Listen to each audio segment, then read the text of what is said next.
Welcome back. Now 6:44 is your time, and throughout February, Denver 7 celebrates Black History Month. Each week, we will share underreported stories about African Americans and their contributions to our Colorado. And this week, Denver 7's Micah Smith introduces us to a chef whose food was so good, Coloradans rioted in the streets just to get a taste.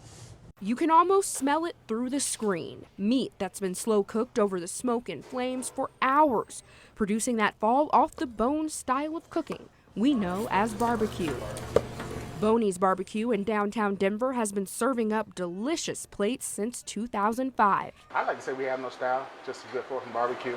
I mean, I like it to I guess, more close to Memphis style. This is everything I do is pretty much dry rub. Boney's owner and pitmaster Lamont Lynch's style of barbecue is pretty close to the cuisine's roots. What we think of as barbecue today is actually Native American in origin. Food writer Adrian Miller, also known as the soul food scholar, says over time, plantation owners transformed the Native American style of cooking into Southern barbecue. Back then, barbecue was hard work, all right? It's not like it is now. So basically somebody had to dig a trench, somebody had to chop down all this wood. And enslaved African Americans were responsible for every step. You know, one thing to understand is after emancipation, all of these African Americans who had been doing plantation barbecues as enslaved people, basically they become barbecue's ambassadors.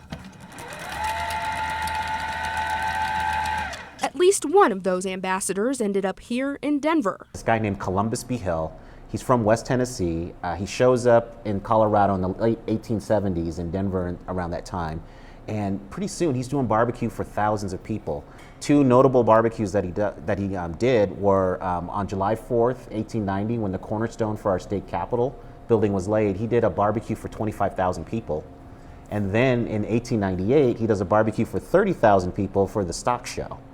Now that barbecue did not have a good ending because it ended up in a barbecue riot.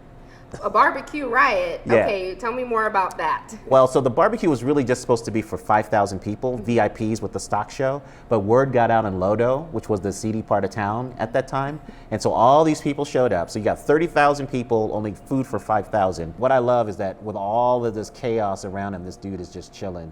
Eat his barbecue. You know, his reputation did take a hit after that, but he comes back and he starts doing barbecues for a lot of African-American institutions. Columbus B. Hill died in 1923, but his barbecue gatherings had a lasting effect in Colorado. Denver has a barbecue scene, and we used to have a strong one. We've got away from it.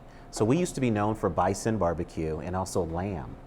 And up until the 1950s, you would see newspaper reports about doing barbecue that way. Since then, we've had a lot of people move here from other places and bring their barbecue styles, and that's really influenced Denver barbecue. So I would say we're a mix of Kansas City, Texas, and the Deep South kind of all together. So we don't really have a strong barbecue identity, but I think there's some barbecue restaurants in Denver that are trying to create one. For the past 15 years, Boney's has helped shape the Denver scene with its brisket, spare ribs, and southern sides. Here we have some greens.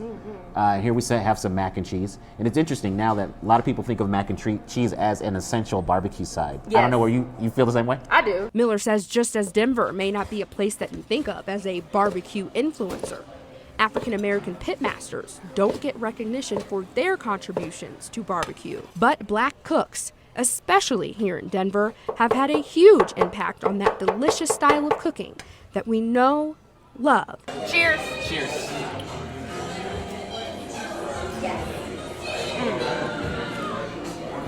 Man, that's some good stuff. And happily consume to this day.